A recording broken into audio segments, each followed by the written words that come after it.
Hello again, everybody, and welcome to an all-new The Wrestling Road Trip After Hours show. I'm your host, Mac Davis, and that, of course, is WWE Hall of Famer, Mr. Teddy Long. Hey, Teddy.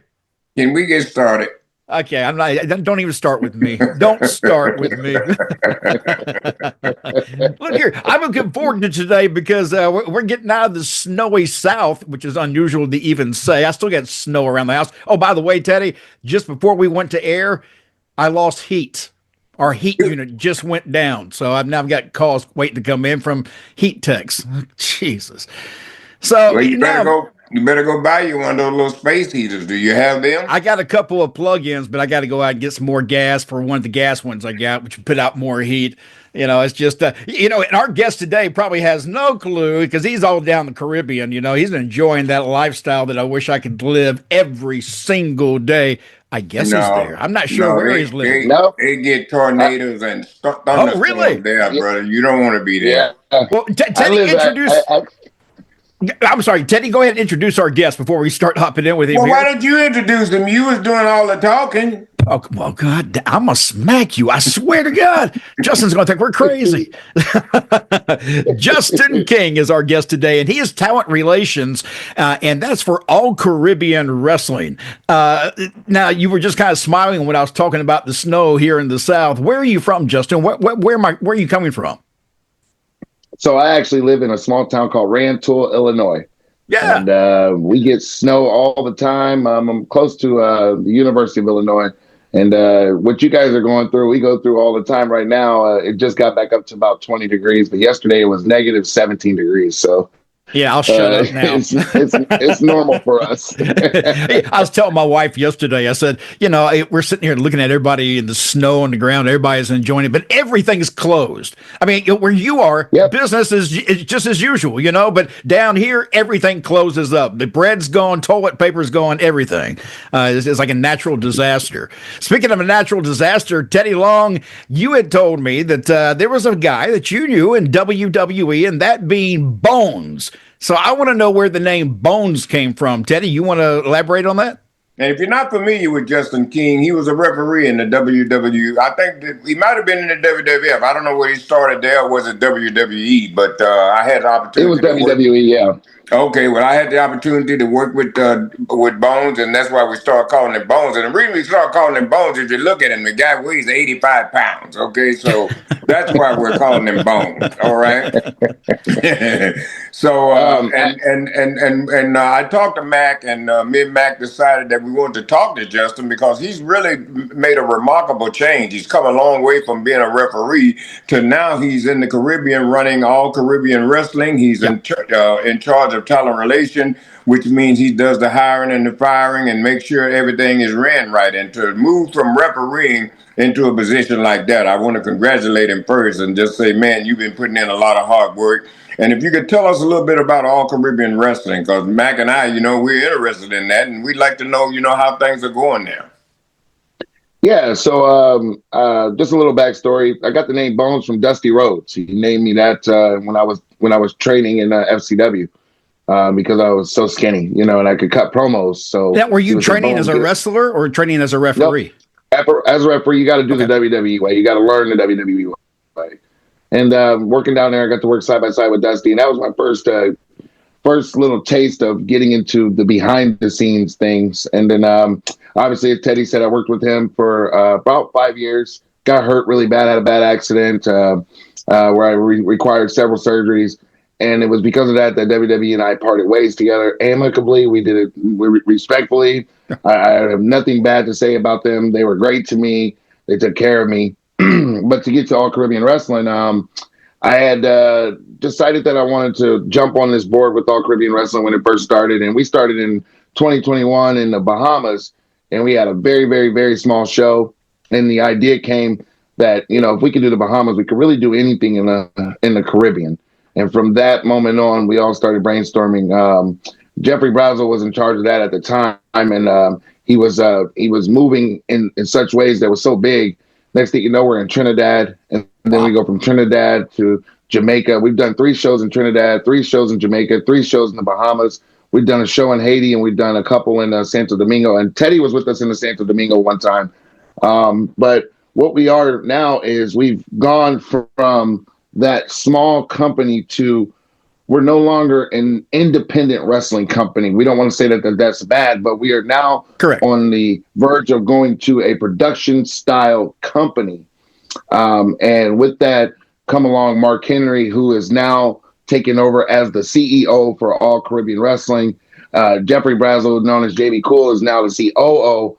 And I got the position of Director of Talent Relations a couple weeks ago. I was blessed to have that position as I've been side by side with them for quite a while doing the behind the scenes things. So on top of being a head referee, I was doing a lot of the backstage things with all the talent. And they said that I have shown so much growth that they put me into the position to take care of our talent as far as the hiring and the firing and the paperwork and making sure everybody's happy, because it is a big job and it needs someone that can be focused and dedicated to what we got going at this very moment. Yeah, that's a hell of a nod from the guys to let you handle talent relations. That's no small job, and it requires a lot of heat sometimes that comes with that job. But to get that position and have those guys say, you're the one, I would imagine that's probably one of the biggest moments in your career, maybe even more so than when you were in WWE, right? I think the WWE, what they did for me was they set me up to advance my life outside of just being a referee, to really understand the importance of wrestling, not just inside the ring, but outside the ring, to build relationships. What a lot of people don't know is, no nod to myself, but I'm the only referee that's traveled the world as a referee. So after WWE, I took about a 3-year break, and I'll ramble it off real quick, but after WWE, I took about a 3-year break from my injury. Teddy knows I was badly injured. Well, let me ask you, I don't mean to cut you off, but I know a lot of people who are listening right now are probably wondering what the injury was and what happened. So when I was working at FCW, I did a show, Raw and SmackDown. I came back home. We needed to put a banner up. At the time, FCW had big banners with the champions on it. And they needed this banner to go up. And I was the only one that was doing it at the time. But then a couple other people had to do that because I was on the road. So I got told that I needed to come put this banner up. Well, I climbed up 23 feet on a ladder. The banner fell. I fell with the banner, and I lost my foot. So I had a big break on my foot and on my left foot, and I had to have 6 surgeries, and it was a lot of rehab, a lot of putting me back together. And thank God for WWE for doing that for me, because I would have lost that foot had it not been for Triple H and those guys really taking the time to make sure I was okay. John Laurinaitis was very influential in that at that time, because he was still in charge. And Triple H, they spent a lot of time talking with me. They reassured me that everything was good. And I did get the chance to go back. They put me back together so quickly and so well, but I did get the chance to go back. But I think I came back too fast, and it just, over time, it just wore out. And I needed an actual break from wrestling to get back to what I love doing. What brought you back into it after that break and to come back into the business? So that's where we get into the international thing. I took about 3 years off, and I drove Great Khali around in WWE. I spent a lot of time driving this man from city to city. We stayed at hotels together. I made sure he got to airport to airport. And I got a call on Christmas Day, 2015, and Khali had Ricardo Rodriguez was down there with Khali doing his school. And they had this big brainstorming idea that they would have a Great Khali Returns. And from there, I was asked to come to India, and I was the sole referee to go to India. And I did 12 matches on the card. But the first night, we had 50,000. Second night, 80,000. Third night, 10,000. In pouring rain. And from there, from Khali, just the exposure on that. And I actually have a thing back here that's got all my acclimates with Khali. I don't know if you can see that or not. But I can see some of it in the background. Yeah, so with that came several different countries. Then next thing you know, I'm in Lima, Peru. Then from Lima, Peru, I get a tryout in Kuwait for Qatar Pro Wrestling. Then 2019, South America. And then 2020, Qatar. And then 2021, boom, I'm with All Caribbean Wrestling. So most of my career has been spent out of the country. I actually don't even work in the United States at all. I haven't since 2016, really. Did you have a dream as a kid what you wanted to do? I mean, did you know young that you wanted to be a referee or be in the wrestling business, or was there something else that you had planned on doing? Yeah, so me and my twin brother, I have an identical twin brother who was also a referee for a long time before now he's a security for Tony Khan in AEW. But before we knew that we were being in the business, I kind of had an inkling that this is what I would do. I met a couple referees when I was very young, Chad Patton and Jack Doan. They both were long tenured WWE referees. I met them when I was like 12.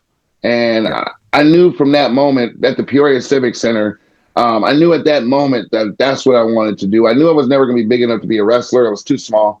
But I knew watching them, then I started studying the referees versus being a fan. And I knew at that moment that I had to do something to really keep myself occupied because I was such a huge wrestling fan. Yep. At one moment, Chad calls me and says, yo, Vince is looking for a black referee. It's not, obviously race doesn't play a part, but the demographic at that point, Teddy was the only one that had made an impact on wrestling as a whole. Teddy was the first black referee that everyone knew. Yep. Every now and then they may have had a one-off, somebody come do something in the 90s or something, but Teddy was the one that really stapled what it is to be a referee as a black man. And so I always gave Teddy credit because without Teddy, and I mean this truly, without Teddy, there would be no Justin King. There would be no Mark Harris. There would be no Derricks. There would be no Aja, who's in WWE now. There would be no Dallas Irving, who's in NXT right now. There wouldn't be none of us. There wouldn't be this show. We wouldn't be talking right now without Teddy Long, to be honest with you. Yeah, and that's why I'm so grateful that I was able to ride with Teddy. I was able to travel the highways with Teddy. I rode with Teddy for a long time, and his wisdom to me really shaped who I am as a person. You learn how not to make mistakes and to play the game a way that you're not going to get yourself in trouble, and remember not what to say and how to say it, but keeping your mouth shut and doing the job. And sometimes you may not like what you get told, but Teddy would always say, hey, Bones, I know you're upset right now, but let it go. The day's over, And when I came in as a second, I really wanted to make Teddy proud as a referee. And I think that I did that. So I give all the flowers to Teddy for really, truly shaping me as a human being. I've always said there's no greater person to talk to wrestling about, outside of Teddy Long, because he's been there for so long and done it all in every facet. Here's a guy who was a referee in the NWA, but then he goes on to be one of the greatest managers, I believe, because I was a huge Doom fan when I was a kid. Yeah. To have those guys, and then to see Teddy come be a referee in WWE. Next thing you know, he's got Mac, and he's got Jazz, and he's got Mark Henry, and he's got the whole beat up the white boy thing. And then he goes from that to GM, and his accolades are so high that I wanted to pat myself after him. And I think I've done quite a bit of a job doing that. Teddy, I don't know why I'm not surprised, but every time we talk to somebody, it's always the same thing. And you go back and listen to any of our episodes of guests, and they always say the same thing. Teddy helped me with this. Teddy helped me with that. Teddy is probably one of the most giving people in wrestling when it comes to passing on information and knowledge that you need without a motive of getting something back from you. He just wants to help. And Teddy, I got to say, you did a great job here with Justin. Well, I want to say thank you. Sorry, guys. Sorry, man. Yeah, that's cool. But thank you, Justin. I've had several people, Boogeyman, God bless him, Godfather, those people always, talk about things that I've done. And like I said, with Justin, I didn't really know I had this much impact on you at all. But I just wanted to make sure you did the right thing. I wanted to make sure you said the right thing because I know how it goes. And if you can say the wrong thing, you can be in trouble for the rest of your life. Or you can do the wrong thing. It's just little bitty things that you can do that'll mark you, where you'll be this bad guy for your whole entire career. So I'm just glad that I, just did what I could do for you, Bones. I really appreciate that. Thank you very much. And the thing is with that wisdom and with that learning from you, I was able to take that around the world and really staple it to other people. And the best part about All Caribbean Wrestling, I know I know we don't talk about the impact, but I need to say this about JB Cool. People have opinions about him. Listen, but I can tell you this right now. What I've learned from him is the business side of things. I've learned how to talk to people and approach people and give people the directive that they need without putting wrestling into it. It just has to be business over here, wrestling over here. Yep. How you make a great wrestling company is you start with the business, then you do the wrestling. And it took me a long time to really realize that until you got 40 people down your back and telling you, hey, I want this. Hey, I need this. Hey, I'm this person. Hey, I'm better than this. When we see the accolades that they give us, some people are not even worth what we give them, but we do it anyway because we show a lot of respect. Now, what's happened now is there's a shift. Mark Henry is 100% business. He understands the business. And what we've done is we put a lot of things in place that some of our talent may not understand. They may not like it, but it's going to help the business grow to this anomaly that's going to be bigger than a typical wrestling company that just throws on shows. Yeah, we're doing storylines now. Yeah, I was going to say, there's a reason why it's called a business. It's because you make money, and you have to make money to make things grow. So there's nothing wrong with it being a business, but there is a separation. There's got to be the talent side and the business side, because talent and the business and the office don't understand each other too well. No. and I think that's where I come in, because I understand both sides. Yes. I'm the reason why I have this position is because they know that I can easily turn on the business side 100%. Yep. When I have to be straightforward. But then there's the caring side as far as talent, where you understand your talent, where you have your talent come to you for anything. My talent can come to me for anything. They can talk to me 24 hours a day. I've opened up my phone to them. I put so much into this every single day, and I work 60 hours a week in my regular job. Wow. But while I'm doing that, I'm doing 100% for them too. So I really throw my eggs into two baskets. Monica's Pizza, all Caribbean wrestling. Been with Monica's Pizza for 25 years off and on. Been with wrestling for 18 years off and on. Wow. So there's a fine line of being structurally sound to, hey man, it's okay to talk to me about this, but you may not get what you want, but I'm hearing you. I'm listening to you. And I think that's what Mark and JB have given me, is the opportunity to be that middleman so that they don't have to be so hardcore because when business is business, you're not trying to please people. You're trying to get the better good to make that business work. And like I was saying earlier, in that position of talent relations, Teddy, you know this, people in talent relations positions most times catch all the heat, and you got to be the bad guy because you're delivering the news that's got to be told. And, well, here's what you got to understand. Some people that are in talent relations, they need to get the heat. Oh, well, yeah, some of them earn that heat. I know exactly what you're talking about. But let me ask you, now you've got some shows coming up. I've heard Barbados is a new area for you guys. Is that right? Yeah. We are now doing TV tapings quarterly, so every 3 months, about. We are doing live shows. So our next one is going to be in Santo Domingo, March. And then we do the Bahamas, June 28th. And then we do July 12th in Barbados. And Barbados is a new place that we've never been, that we're already set to go. We're ready to go. And what we're doing now is we're not doing TV tapings just to do TV tapings. We got a deal now with Tempo Networks. We signed with Tempo Networks. We do our first 30-minute show. It's going to be aired every Saturday, 30 minutes for Tempo Networks, starting March 1st. So we're doing TVs to lives. So if we do TV tapings, that's leading into our live shows, and it'll be based off the storytelling. We're doing storytelling versus just doing matches. Good. That's why I always tell people, listen, I don't want to disrespect anyone that's coming on, because Teddy, you know as well as I know, as soon as I got this position, everybody became my best friend. Because now I have that position of power to hire. You know what I mean? Then you can start to get all the emails. Then you start to get all the phone calls. Then you can start to get hey man, remember me? Yeah, I remember you. But at the end of the day, it's not my company. I'm just the man that says what I can do and what I can't do. If they say nay, nay is nay, right? Yep. And we're doing storytelling now to lead to those live shows to make an impact all year long. So what you're going to see is now that, and we also have an All Caribbean app now. We have the app. It's on Roku. It's on iOS. It's getting ready to be on Android, where people can go and pay $2 a month to get all of our content. We've even dropped the price to $2.99 a month. You spend that on a pack of gum. Oh, yeah. You can do that for once a month to watch our content leading into the lives. You get all the pay-per-views. You get all the matches. And if you can't afford it, then you go to YouTube channel. We got YouTube matches that we're doing for the people who can afford it. But the goal is to get the viewership and to get people involved in storytelling, not just wrestling.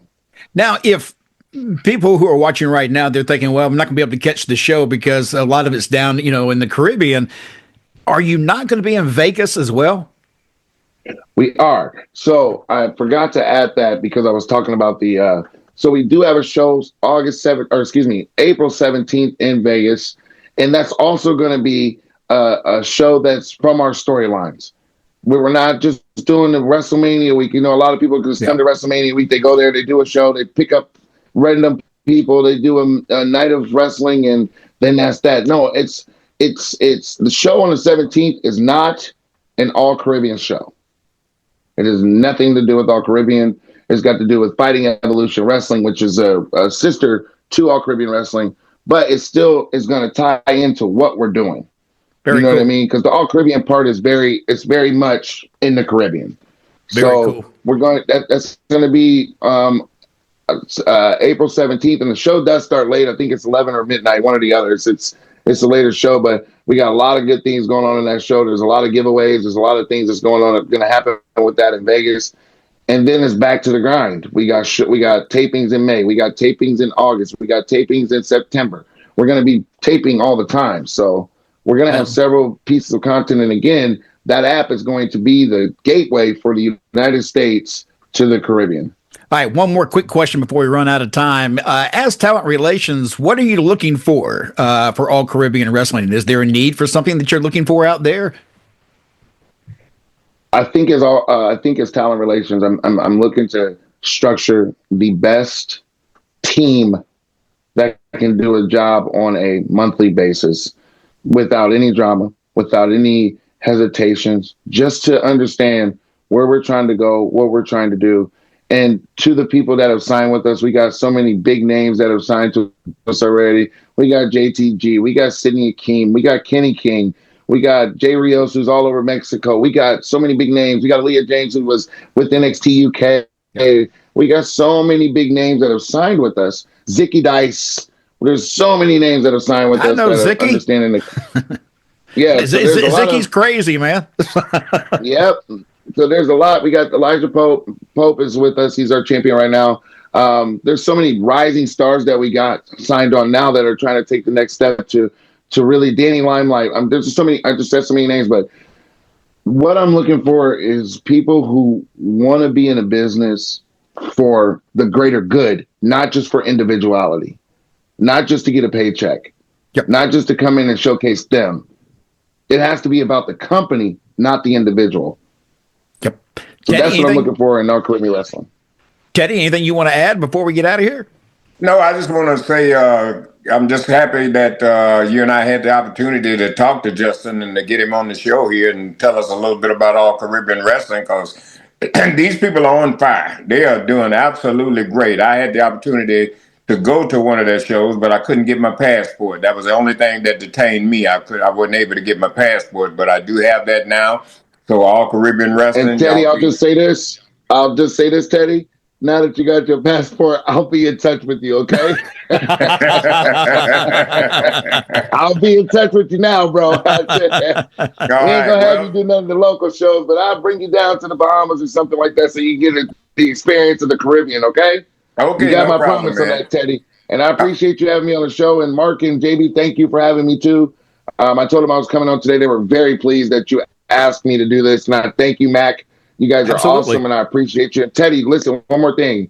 I genuinely, from the bottom of my heart, love you and respect you. And I thank you for paving the way for young black men like me that didn't have a chance, but you opened that gate up for me. And I'm so grateful for you. And I will always love you for that, okay? Well, thank you very much. Hey, I opened the gate for myself too. I didn't have a chance here, brother. The only problem was he wasn't. I know you didn't. Yeah, you know. Yeah, I know you didn't. Well, Justin, thank you so much for joining us this afternoon on Road Trip After Hours. Teddy and I, when Teddy told me about this, I told him already. I said, I saw just something on that just recently that popped across my Facebook page. I saw the announcement about you as talent relations. So it was a small world when Teddy brought that up. Absolutely enjoyed this conversation, my friend. Hope to have you on here again. Yeah, man. Anytime you guys need me, I'm here, man. I will never say no to Teddy or you guys. Like I'm just happy that y'all offered me. I was so grateful that Teddy called me yesterday. I was eager. I'm like, "Where's the Zoom thing, Teddy?" You know, he's like, "We'll get it tomorrow. Calm down." We need to get you on the phone with Robert Gibson. Maybe you can tell him how Zoom works. He still can't figure it out. All right, I might be able to teach him. I might be able to give him some pointers. I don't know. Robert Gibson is a guy that would try to put a bag of M&Ms in alphabetical order. Okay? Oh.